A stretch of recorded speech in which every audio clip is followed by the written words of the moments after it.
Olá pessoal, então agora nós chegamos aqui na lição de segunda-feira, o ladrão na cruz e o evangelho eterno. Segunda-feira dessa oitava lição desse segundo trimestre de 2018. Vamos aqui começar a explorar algumas entrelinhas, fiquem ligados, pois nós vamos tratar aqui de vários assuntos. Primeiro, possíveis nomes dos ladrões que estavam na cruz, já que a linha da lição trouxe ladrão na cruz, né? Quantos ladrões foram crucificados na cruz? Olha só que entrelinha interessante, pessoal, para você aí que uma vez ouvir falar de alguma coisa diferente, você vai ouvir aqui também na entrelinhas. A cruz era uma estaca ou era uma cruz? Agora a gente vai falar daquilo que eu deixei para trás. Isso, exatamente, né? E também nós vamos novamente explorar as entrelinhas desse termo, né? Estarás hoje comigo no paraíso. Como que a gente pode interpretar esse texto, já que é só um problema de vírgula, é só um problema do que, o que é, né? Então fiquem ligados, nós temos essas entrelinhas. E o César também, né, nos trouxe uma fala aqui baseando sobre esse dogma, essa doutrina de que é só esperar fazer que nem um ladrão, né? Vamos esperar o último suspiro. Então, fiquem ligados aí nas entrelinhas, vamos começar aqui pelos slides. Vamos lá, primeiro, o ladrão na cruz e o evangelho eterno, é o tema. Na lição de segunda-feira, ficou para trás, eu me esqueci de trazer essa informação, vou trazer agora. Essa noção, que quando a gente falou de verdade presente, e a gente falou do Olancos e tal, eu vou trazer essa informação com relação ao tempo dentro do hebraico bíblico. Porque assim, o hebraico moderno sofreu várias modificações, mas o hebraico bíblico ele só tem dois tempos. Ele não tem o tempo presente.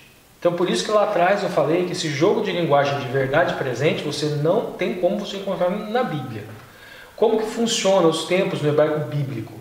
Os tempos do hebraico bíblico é o seguinte: primeiro, nós temos uma ação, ou algo, um evento, um fato, que ele se completou, ou seja, uma ação completa. Esse seria aquilo que a gente chama, vamos dizer assim, de passado. Algo completado, algo pleno, completo, pronto e acabado. Seria o que nós chamamos de passado. E o futuro seria um ato, um evento, um fato, alguma coisa que ainda não aconteceu, que ainda não se completou. Então esses seriam os dois tempos. O presente não. Alguns entendem, alguns trabalham com a ideia de que naquela cultura, que era uma cultura que era muito concreta, toda a construção linguística é pautada nisso em concretude, então seria talvez um indício de que eles entendem que o tempo é algo ilusório, que você não consegue pegar propriamente em si. Então, por exemplo, a questão de profecia. A questão de aquela profecia, aquela fala, vai acontecer tal coisa. Essa coisa se completa, ou seja, profecia cumprida no passado. Essa coisa não se cumpriu ainda, vai se cumprir no futuro. Também traz uma noção de certeza. Agora vamos voltar à questão aqui das entrelinhas aqui, ladrão na cruz e o evangelho. Onde que a gente encontra os nomes desses ladrões que se falam tanto por aí? Dimas e Gestas. Ela está num livro apócrifo, que é o Evangelho de Nicodemos, está no capítulo 9, no verso 5. E aqui conta a história. Então Pilatos ordenou que fossem curados, e assim segue. E Dimas e Gestas, ambos malfeitores, serão crucificados juntamente contigo. Está no livro apócrifo, não está na Bíblia. Essa foi a primeira. Agora um outro ponto que o Lúcio comentou. São quantos que foram ladrões que foram crucificados? Numa leitura mais tranquila, mais leve, vamos dizer assim, da Bíblia, entendemos que são dois ladrões. E, sinceramente, eu prefiro essa interpretação. Mas, para ninguém ser pego de surpresa, afinal aqui o canal Entre Linhas, a gente vai trazer todas as outras possíveis interpretações. E aqui, nessa região aqui, na França, né, numa região administrativa da Bretanha, encontraram essa construção, vamos dizer assim, esse monumento, essa escultura. E ela representa justamente o Calvário. E foram encontradas exatamente 5 cruzes. Eles fazem uma leitura de todo o Evangelho. Eles pegam os textos do Evangelho e o pior é que casa um pouco assim, a interpretação. Você pode ler o Evangelho de um jeito, você pode ler o Evangelho de outro. Não me convenceram ainda. Mas eles pegam João 19, no capítulo 19, 17, 18, que eles entendem que aqui é o carro-chefe deles, é a passagem principal. Que está escrito o seguinte, ó: Levando a sua própria cruz, ele saiu para um lugar que se chama Caveira, que em aramaico é o chamado Gólgota. Ali o crucificaram, e com eles 2 outros. Aqui eu coloquei em vermelhinho, aqui vocês já vão entender por que eu coloquei esse em vermelho. De cada lado de Jesus. A tradução literal seria: onde crucificaram, e com ele outros 2, vírgula. De cada lado e Jesus no meio. Coloquei essa figura aqui porque aqui está em inglês, né? Eles dizem o seguinte, que esse aqui, que eu coloquei em vermelhozinho aqui tem um desenho, em inglês, ele não está no original. Então se leria assim: ali crucificaram, e com ele 2 outros de cada lado de Jesus. E não tem. Colocaram de cada lado. A interpretação deles é que esse acréscimo aqui é que trouxe um suposto equívoco. Só que se a gente ler os outros evangelhos, a interpretação de que foram 2 também ela é possível. Daí isso segue, vamos dizer assim, um desenho que está tudo em inglês, daí que eu traduzi aqui para vocês. Eles falam que essa passagem do quebraram as pernas do primeiro, da esquerda, depois quebraram as pernas do outro, do mesmo lado esquerdo. Eles falam que não tem sentido os soldados terem vindo aqui, quebrando a perna desse, pulado Jesus e quebrando a perna do outro. Tem até um sentido lógico, né? Eles falam: não há razão para pensarmos que, no caso, 3 crucificados. Eles quebrariam as pernas de iriam até o outro do outro lado, passariam pela frente de Jesus e depois voltariam para Jesus para quebrar as pernas e viriam que ele estava morto. Agora a próxima, a questão de estaca e a questão de cruz. Eu já adiantei um pouquinho, né? Que vamos lá, estaca ou cruz. Primeiro, essas seriam 4 formas que se utilizariam de formas de crucifixão, né? De estauros, vamos dizer. Essa primeira aqui seria a comissa. Essa segunda aqui, que seria onde a barra transversal estaria mais ao centro, quadrata.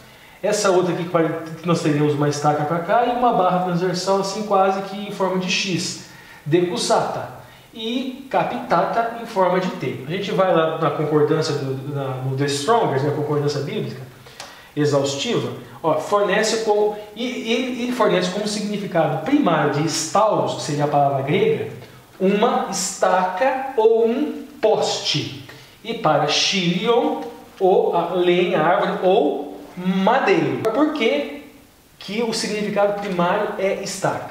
Veja bem, isso aqui é uma estaca, isso aqui é uma estaca, há uma estaca aqui com uma barra transversal e aqui uma estaca.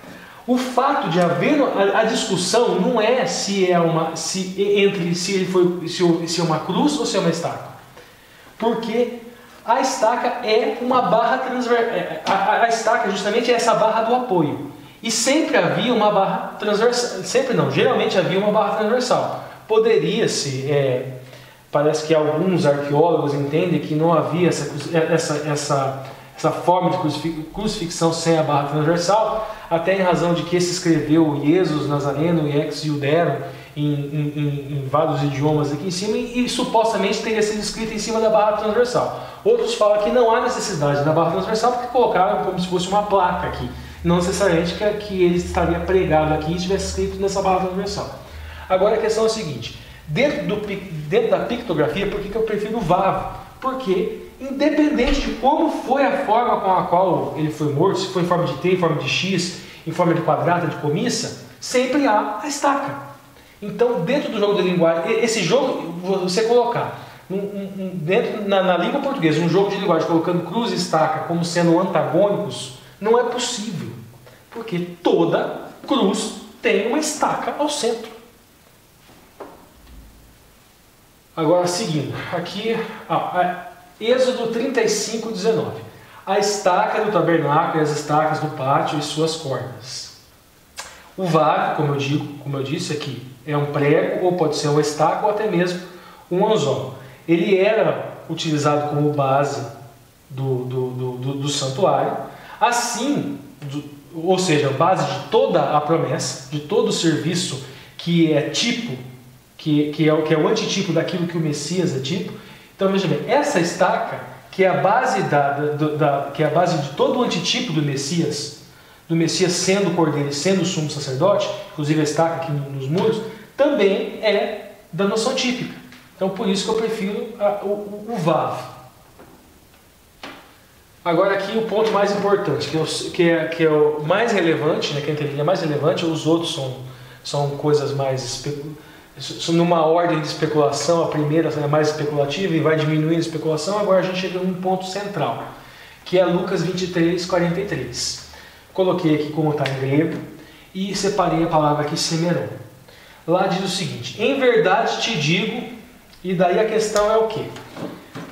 Onde a gente conecta semeron? Onde a gente conecta hoje? A gente conecta a gente conecta ao advérbio, ao segundo verbo, estarás, e lemos assim: em verdade te digo, vírgula, hoje estarás. A gente conecta o hoje com estarás. Hoje estarás comigo no paraíso. Esse hoje estarás é o que muitos espíritas utilizam, muitos imortalistas utilizam. Eles fazem essa conexão. Outra conexão agora a gente conecta esse advérbio semeron com o verbo anterior. Em verdade te digo hoje. Conecta o digo com hoje, com o verbo anterior. Aí vírgula, estarás comigo no paraíso, que foi o que Cristo fala para o ladrão. Outras Bíblias, elas colocam uma interpretação da Bíblia, elas colocam uma vírgula, em verdade te digo, vírgula, hoje, outra vírgula, estarás comigo no paraíso. Essa algumas traduções trazem assim. Qual é a mais correta? Bom, vamos tentar entender um pouquinho disso aqui.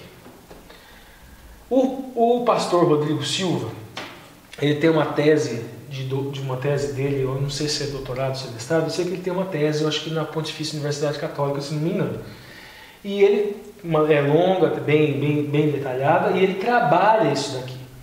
E ele trabalha a questão de jogos de linguagem, que são encontrados no Velho Testamento, e são encontrados alguns também no Novo Testamento, em que utiliza aquela forma de linguagem. Em verdade te digo hoje, havendo a concordância entre o semeron e o verbo anterior. E a conclusão que ele chega é o seguinte, que a regra é que haja concordância do verbo, do semeron com o verbo anterior. Ou seja, geralmente na Bíblia, quando se faz aquela construção, o semeron se conecta com o primeiro verbo. Ou seja, é um jogo de linguagem utilizado tanto no hebraico, tanto no hebraico do Velho Testamento, quanto no grego. Aqui eu vou trazer um pouquinho do contexto. Lembra-te de mim quando vieres no teu reino. Foi isso que o ladrão falou. A gente tem essas versões aqui, né?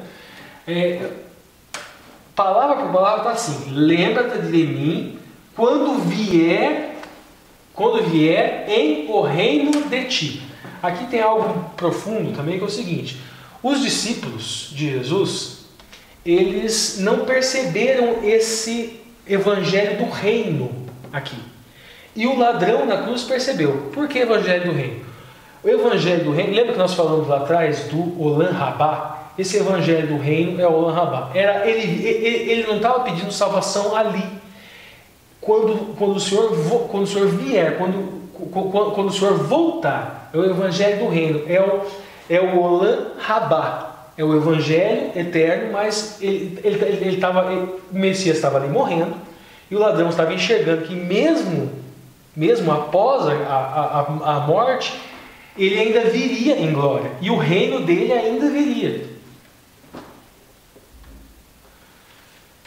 Essa questão aqui da sintaxe do advérbio, essa questão da sintaxe do advérbio semeron, em Lucas 23, 6, eu já falei do Rodrigo Silva, eu trouxe algumas passagens aqui para ficar um pouquinho mais claro. Jeremias 42, 21. Eu vou tenho declarado hoje, e aqui o hebraico aion, mas não destes ouvido a voz do Senhor teu Deus, em coisas algumas pela qual Ele me enviou. Aqui a gente vê a utilização exatamente como nós, que não somos imortalistas, entendemos. Declarado hoje, então é em Jeremias. Agora em Deuteronômio. Então eu vos declaro hoje, aqui o aion de novo, que, vírgula, a gente vê aqui o aion, ele conectado com o declaro, lá em Deuteronômio também. A gente vê muito isso no Deuteronômio, no Devarim, eu coloquei várias passagens aqui, não trouxe todas, te ordeno hoje, Deuteronômio 6, Deuteronômio 11, Deuteronômio capítulo 4, capítulo 30, 27. Coloquei aqui, quem depois quiser os slides, são várias e várias passagens que utilizam esse jogo de linguagem. E no Novo Testamento, Atos 20 e 26. Portanto, eu lhes declaro isso hoje. E aqui, o Semeron remera, que estou inocente do sangue de todos. Então veja bem, você construir uma doutrina com base numa exceção linguística, ou mesmo dizer que aquela interpretação é a exceção linguística, e construir uma doutrina como uma hipótese, numa hipótese excepcional, não vejo como razoável. Então acho bem difícil de aceitar essa interpretação imortalista. Em verdade te digo, hoje estarás comigo no paraíso. Ok, e eu volto dessa maneira mágica que alguns gostaram, né? Para dar continuidade aqui nas entrelinhas de segunda-feira, porque de acordo com o que o Ricardo colocou, né? Então o ladrão, de certa forma, não o Ricardo colocou, não, o Ricardo só trouxe algumas entrelinhas, mas a linha da lição colocou que o ladrão no último momento, né, ele teve um vislumbre maior, um reconhecimento, né, da salvação, né, em que havia em Cristo Jesus, e ele se arrependeu, e aí Cristo, né, pronuncia essas palavras que o Ricardo acabou de trabalhar aqui, que alguns até confundem com a imortalidade da alma e tudo mais. E agora fica assim, às vezes, diante desse comportamento do ladrão, muitas pessoas podem pensar assim, eu vou deixar para me arrepender no último instante. A minha pergunta é, será que baseado nesse ladrão na cruz, eu posso postergar os meus concertos com Deus? Hein, César? O que você acha? A Bíblia responde. Em Hebreus fala que hoje, se ouvires a minha voz, não endureçais o vosso coração. Então, o dia de eu entregar a minha vida para Jesus é hoje. Até porque eu não tenho o dia de amanhã. Amanhã pertence a Deus. Eu não sei se eu vou estar vivo. Então, a minha entrega é hoje. Eu não posso postergar isso. Porque eu corro no risco de não ter o dia de amanhã e estar perdido, né? A passagem em Hebreus 12, 16 e 17... também fala de Esaú, que diz o seguinte: nem haja algum profano ou impuro como foi Esaú, o qual por um repasso vendeu o direito de primogenitura. Pois sabeis também que posteriormente, querendo herdar a bênção, foi rejeitado, pois não achou lugar ao arrependimento, embora com lágrimas o tivesse buscado. Não existiu um arrependimento genuíno em Esaú, em relação à primogenitura. Ele tinha o direito de primogenitura, ele brincou com a primogenitura, ele não levou a sério esse direito. Então a salvação é a mesma coisa, a gente não pode levar na brincadeira, é uma coisa séria, é uma coisa que custou o maior preço que a cruz podia ter pago, que é o sangue de Jesus Cristo. Então a nossa entrega é hoje, ela não é amanhã, ela é hoje. E acho que as pessoas também se enganam, né, em pensar em se automanipular para produzir em si um arrependimento, que é o que o texto aí de Hebreus fala, que em relação à primogenitura de Esaú, ele não conseguiu se arrepender, né? Ele simplesmente trocou por nada, né, por Jacó lá, deu para ele, e depois ele se entristeceu, chorou, mas não se arrependeu sinceramente. Então eu acho que as pessoas às vezes se auto-enganam, dizendo assim, eu já ouvi, né? Não, às vezes você tenta oferecer o estudo bíblico para algumas pessoas, você vê que as pessoas não querem compromisso, né? Elas não querem estudar porque elas sabem que ao estudar aquilo, a vida dela vai ser transformada e ela vai ter que tomar uma decisão. Deus cobra o conhecimento de cada um, porque nós vamos ser julgados de acordo com a luz que recebemos. Então, e alguns não querem receber luz. Muitas pessoas não querem ter essa luz para não ter o compromisso com Deus. O pessoal é matemático, né? Sendo que é uma bênção, porque lâmpada para os meus pés é a tua palavra e luz para os meus caminhos. Quando a gente começa a abrir a palavra, começa a receber esse tesouro do céu, tira cada um das trevas e coloca no caminho da luz e da salvação. Então o dia de eu aceitar Jesus Cristo não é amanhã, é hoje. É hoje. E aproveitando nessas entrelinhas da última chance do ladrão, né? Vai ficar longo, né? Esse dia faz parte, atingir 2 horas, né? Agora. Mas a gente poderia usar aquela frase também que a gente vê, infelizmente, até nos púlpitos muitas vezes, né? Dizendo assim que o cristão morno, ele nem goza dos prazeres do mundo e nem é fiel à rígida, né, doutrina de Deus. Ele nem usufrui dos benefícios de Deus e nem usufrui dos benefícios do mundo. A pergunta é, que benefício tem o mundo? Se todo pecado tem sua consequência. Eita, E você pessoal, vai ter que colher aquilo que você semeou. será que o ladrão, se ele tivesse aquele vislumbre antes, né, será que ele não desejaria ter vivido o que ele estava vivendo naqueles pequenos minutos? Né? Quanta enganação, né? Então, pessoal, reflita aí nessas entrelinhas. Bom, encerramos aqui, né, sobre o ladrão e na cruz e o evangelho eterno. Lembrando, né, se inscreva no canal se não é inscrito, deixe seu joinha, acione seu sininho e comente aí conosco. Se quiser que a gente mande um abraço, coloque de onde que você é, que cidade, que igreja você congrega, que religião que você é, onde que essa mensagem que nós estamos falando aqui hoje, nessa sala, por essa câmera, está chegando. Interessante a gente saber disso, nos dá, né, uma maior satisfação. A gente não faz isso para honra e glória humana, para honra e glória de Deus, mas todo mundo que planta, né, gosta de colher. Então a gente planta, a gente gostaria de ouvir que realmente está chegando aí para fora neste mundo. Bom, nos vemos então, pessoal, nas próximas entrelinhas da lição de terça-feira.